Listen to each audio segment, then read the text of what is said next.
picture yourself driving a car on a highway. Your soft long hair is flying in the air, and the car is going faster and faster. I want to slow down, but I don't know how. If I don't slow down, something bad will happen, but I don't know how. This is what you will feel when you're in a verbal criticism situation. You know something bad's going to happen. You want to stop it, but you don't know what to do.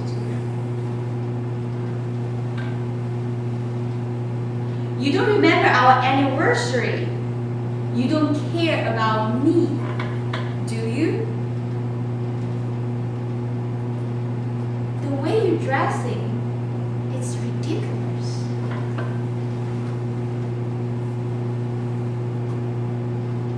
How can you forget to bring our notes to the meeting?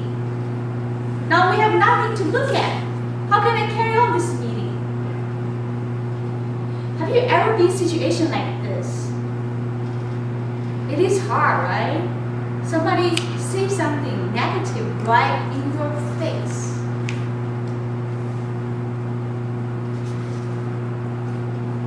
And there are two outcomes out of it. You could either handle it well with some techniques I'm going to share next to have a non-conflict response, a conversation that may turn into something positive, something productive. Or you can handle it terrible that may turn into some argument or fight, which you probably will regret later. So here's the techniques I would like to share to how to handle in this situation. The first one is to listen. Be silent at first. Listen for what's being said. There are statistics convey that 90% of the time in situations like this, people don't even hear what was being said because they're too busy trying to protect themselves, trying to fight back, trying to think of what shall I say to my face in a situation like this. But surprisingly, the things you really should do is actually calm down, or even better yet, take out your notebook and start writing down what was being said. You'll be surprised by doing that, you actually writing down things that you are hearing so that make sure that you don't have any misunderstanding later. Because if you react emotionally with what was being said, you probably don't even hear what's the message that they want to convey. And then you start feeling like, why he's attacking me? So the first thing, very important, to listen. Listen what was being said. The second thing is to repeat. Repeat what was being said to show you that you are listening. Many times, people actually feel much better right away if they can feel that you're listening to what they're saying. You're showing your respect. That's what we say you're actually building rapport. Because when you have a rapport that it feels like we are not fighting against each other. We're still friends. And you're showing that I understand right now you have some opinions, some feelings that you want to express. And I respect that. So that's the second technique, to repeat. Repeat what was being said so that they feel you're hearing me. So I'm not just being ridiculous. I'm not just being not reasonable. When people feel better, they will become more open to later on if you want to resolve the conflict. So that's the second technique, to repeat. After you listened and and you repeat. The third technique is to pause. Take a break and come back 30 minutes later. Why? Think about this. This person in front of you is speaking some very negative, strong words. That's just from outside. Imagine how exciting inside in their mind. It must be raging like waves in a stormy day. When people feel such strong feeling inside of them, do you think how likely they will listen to you? They will hear what you are saying? So even though you may have best intention, say, I want to solve this problem, but when your audience is not with me, they are too busy trying to handle their own feelings, then there's no point to spend time saying, I want to solve it now. So it's better to actually help the person to calm down, take a break, give them a chance to sort of think about it.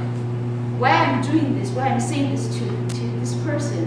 He's not my enemy, he's my friend. He's some person I talked yesterday, some person I had dinner 2 weeks ago. Why did I not become so angry at this person? So that's the benefit of pause. To let the person have a chance to become themselves again. But do remember to come back. Otherwise, the same issue may happen very soon and may become even worse. Because you do have these experiences that if you feel something negative, but if you have a chance to express it, sort of release the tension, then you actually will feel much better about it. But if you don't come back and talk about it, things may just accumulate and accumulate like a volcano. The pressure keeps building up until one day it explodes out of your imagination.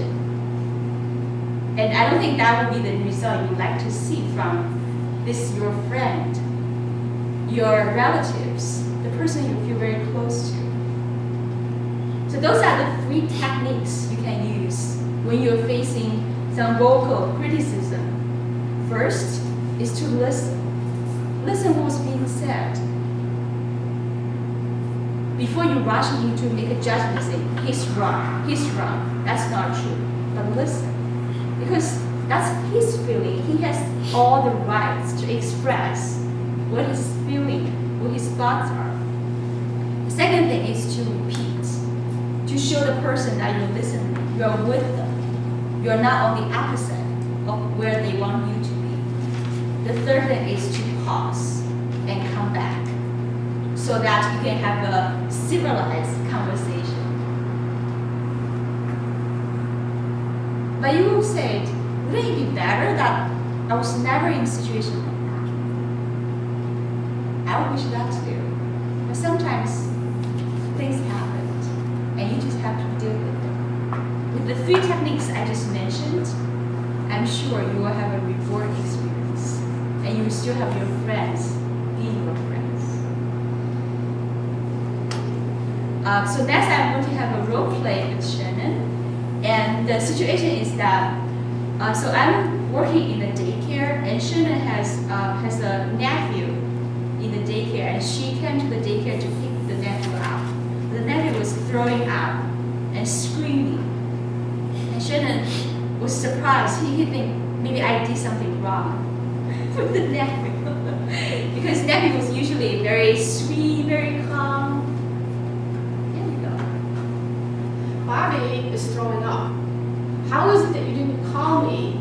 This is, I trusted him to you, I trusted him to this daycare, and here he is throwing up, and I've gotten no call about this. He's very upset. I can tell that he's not been well all day, and you have a legal duty, as well as just a decent duty, to take care of this kid, and obviously that's not what you're doing. Pause.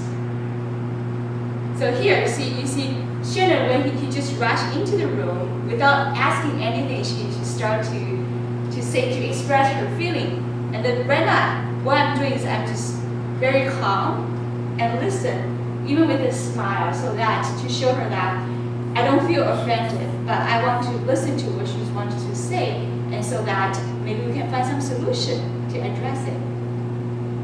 I'm lost. I can't believe that you did this. Look at this poor child. What is the matter with you? Sharon, I hear you. Actually, we just come back, but we actually just went out to play a little bit. I think Matthew was actually, maybe he just eat something. His name is Bobby. That's right, it's Bobby. Sorry about that. This is, that kind of attention. You don't even know the boy's name. That's probably, you weren't paying attention to him, obviously. That's probably why he's so sick. Okay, so now I'm going to repeat, and because I do realize it's my fault that I didn't call the child the right name, but I want to repeat what she says to address that she has the right to feel that she's upset because Bobby was sick and I didn't remember Bobby's name. I'll pause.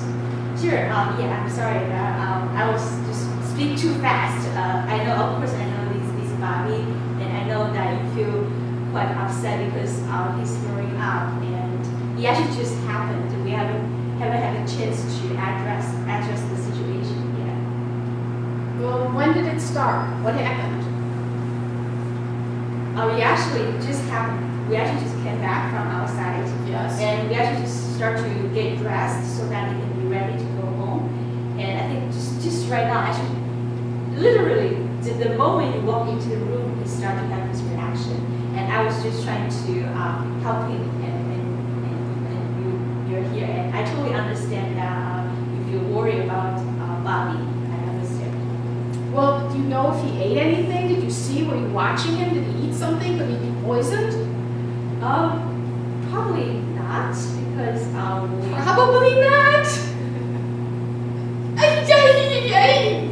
I'm going to sue you. I'm taking my nephew and I'm going to sue you. And that's all you can say? You can just look at me? Pause. Okay. I can see that Sharon is getting angry and angry. I think right now the best thing I could do is to actually stop the situation first to help Bobby, so that Sharon has a chance to calm down a little bit, so that and then we can talk about it. Pause. Sure. Yeah. I'm sorry. Okay. Let me take a look at Bobby. Okay. Oh, let's see. Yeah. I think Bobby, do you feel better now? Right now the Sharon is here. I think you look actually much better. Let me grab some water. See if that can make you feel better. Bobby, drink some water. And calm down a little bit, and your stomach will fill up. Okay. Well, I have to say, Bobby is feeling a little better, but I'm not very happy about this situation because it seems like you weren't really on top of things. He's throwing up, you didn't know his name, and you didn't know if he'd eaten something. I would have liked a definite answer about whether or not he had eaten anything that could have poisoned him. I have to say I'm not happy, and I'll be telling Bobby's parents about this. Okay, Shannon, I hear you. So actually, I was just about to help Bobby, and it's my slogan. Of course I know Bobby's name. I play with him every day, and I'm sure he actually didn't eat anything because the last snack we have is actually 2 hours ago. So I think if there's something really full reaction or poisoning, it probably already happened. So don't worry about it. I think he actually looks much better now. Maybe tomorrow we can talk about that. Next time when a situation like this happened, how we can address it more effectively. Well, you did say he just came in from outside. How do we know he didn't eat leaves or something? That's true, but actually we stay with Bobby all the time. We actually have 2 teachers outside with only 4 children. And I'm sure that they're all very experienced teachers. And if something like that happened, they could already mention, and I don't think Bobby really have a chance to do that. So please feel relaxed, calm down a little bit. I think Bobby actually looks pretty good now. All right then.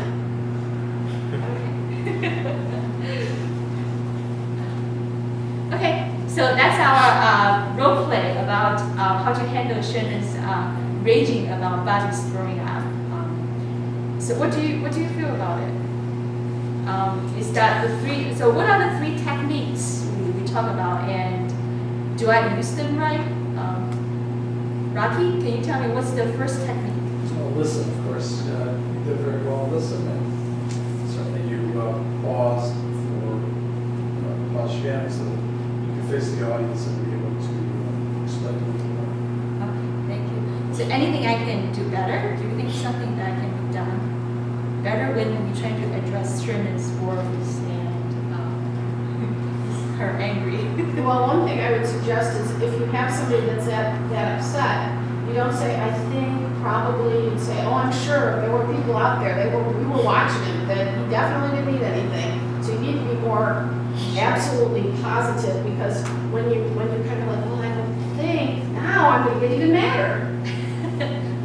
Yes. When you're worried that you want some strong enforce that everything's right. I agree. Okay, so what's the second techniques that I use, Charles? Second technique will be repeat their words. It was really nice how you were listening and also repeating what she was saying. So that was something I did like. So as far as maybe some criticism, it'll probably be maybe on the false side, which you said that what was it there?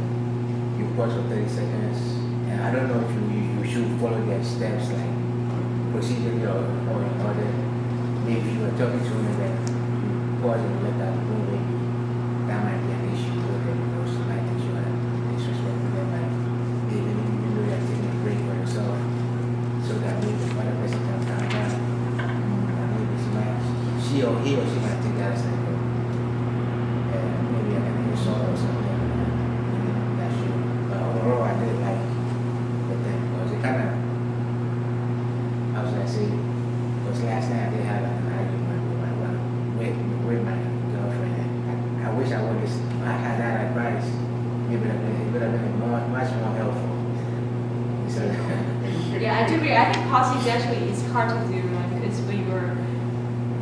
when you're facing some people who's so excited, you actually may easily become sort of trying to protect yourself in the situation. Yeah, I think it is actually hard. So Brian, do you have any thoughts about the techniques and the role play?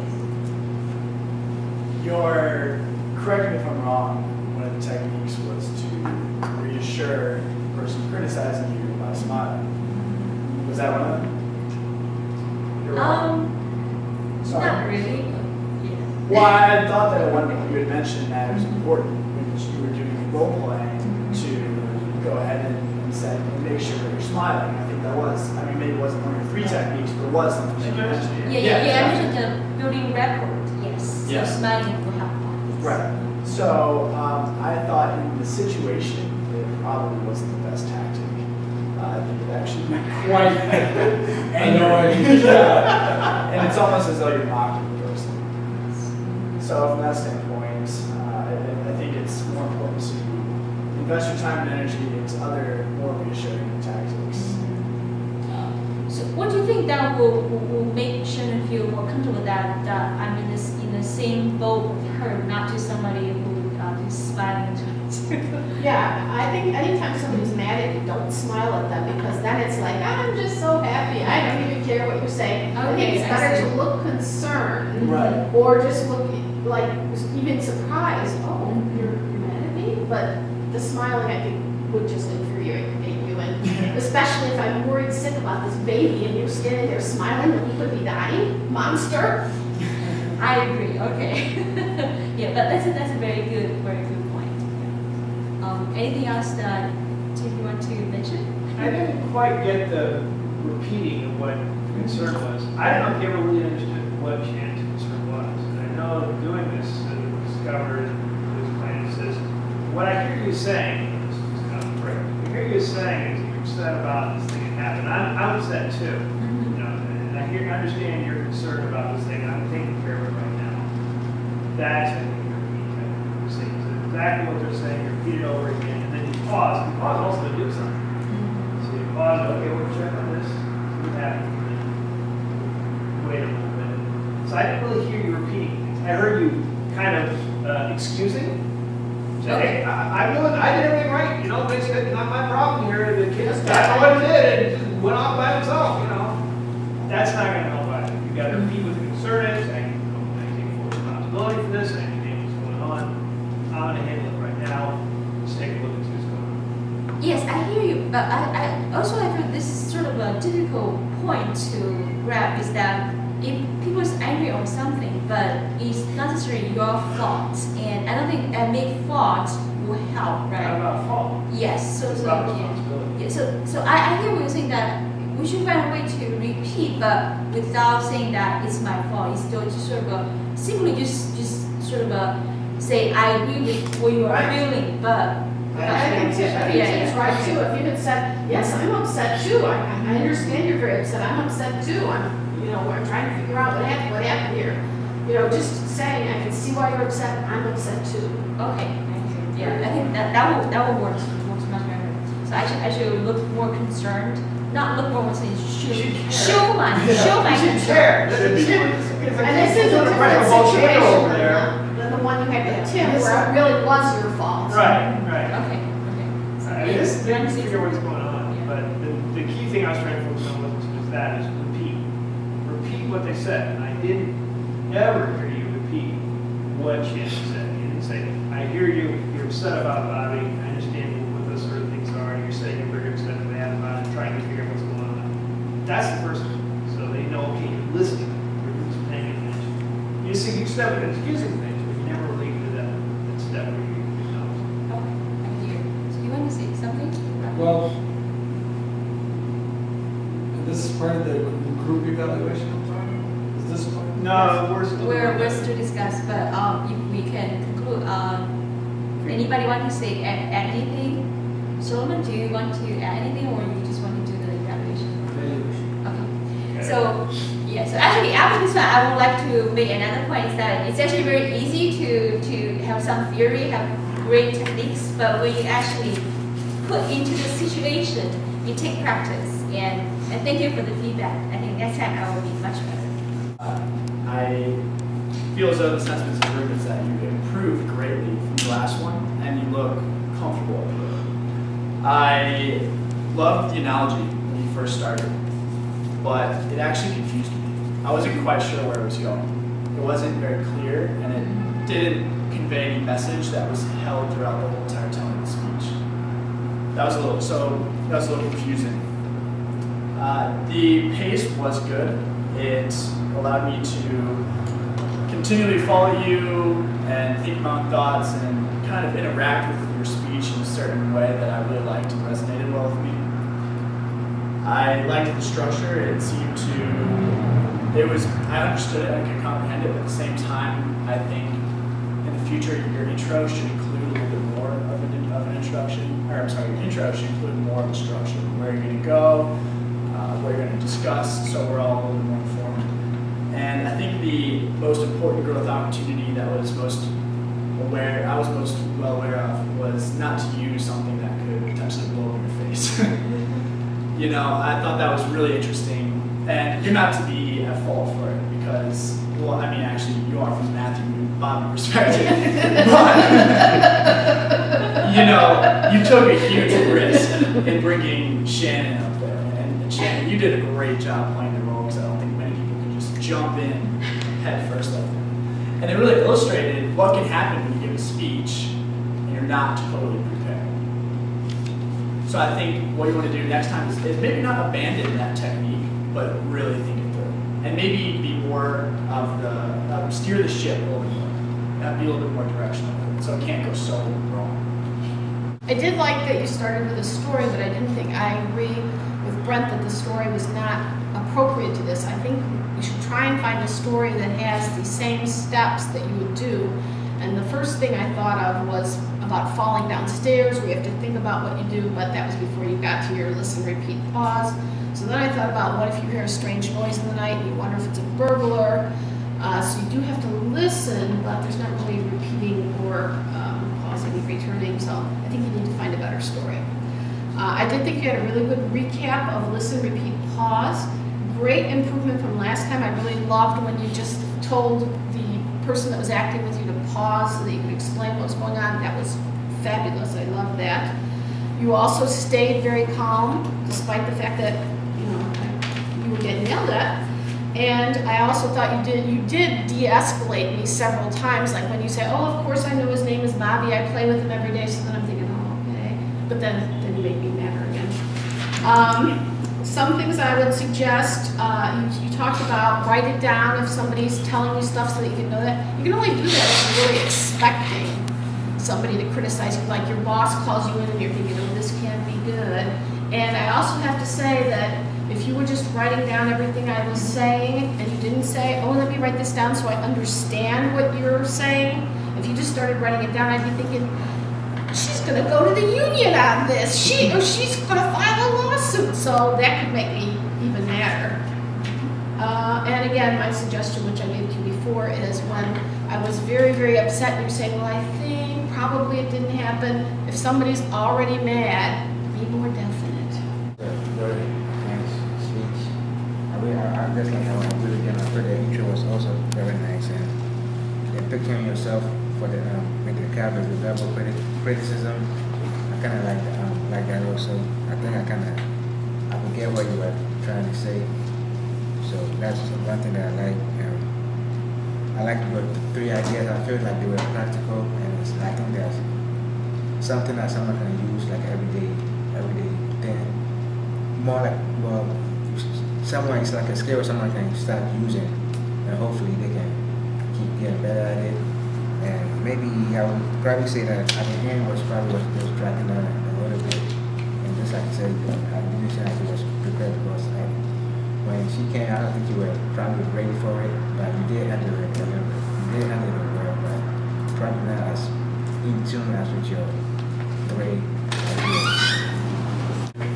Christina, thank you for that presentation. I really like the listen, repeat, and certainly pause. And I also like that you had an opportunity to bring Shannon up there to be able to do a lot of role play, which is really stretching out of the box and doing that. There's 2 things that I would probably just recommend.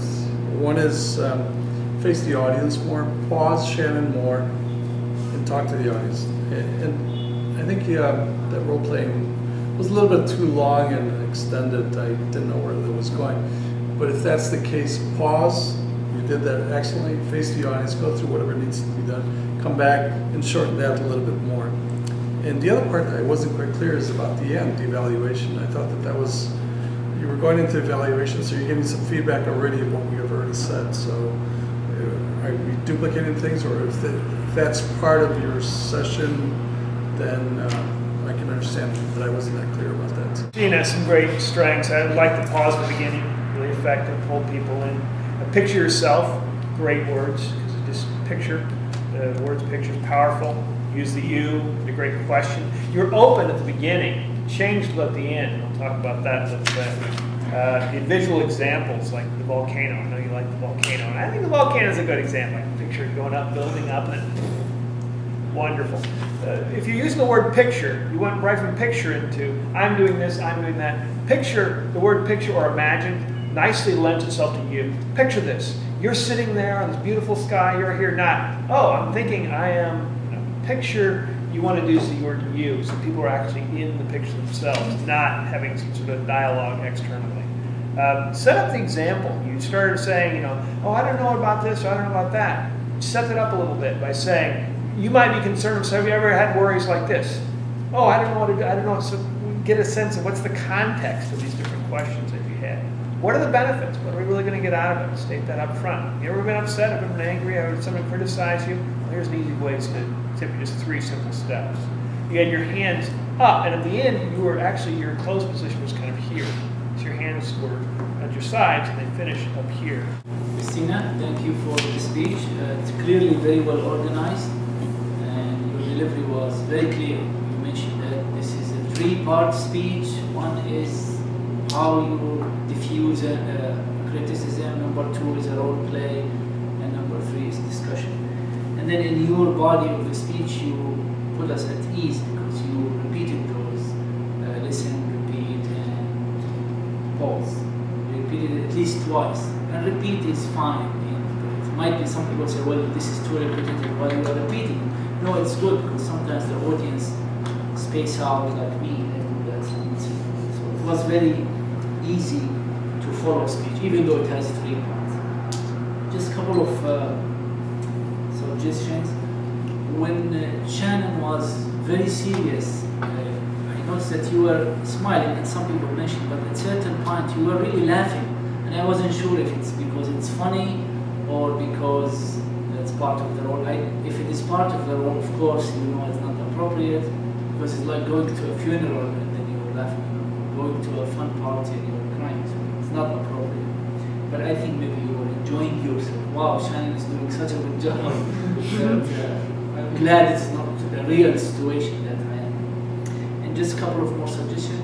Rather than we men, or at least me, are sensitive to imagining a person throwing up. I think ladies takes it much easier than us.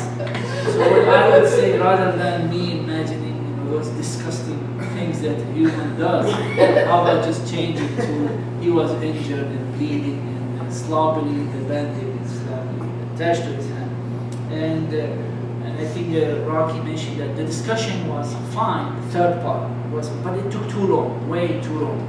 You were soliciting comments from each one of them, and I would just cut that a little short. It's good audience participation, but just short.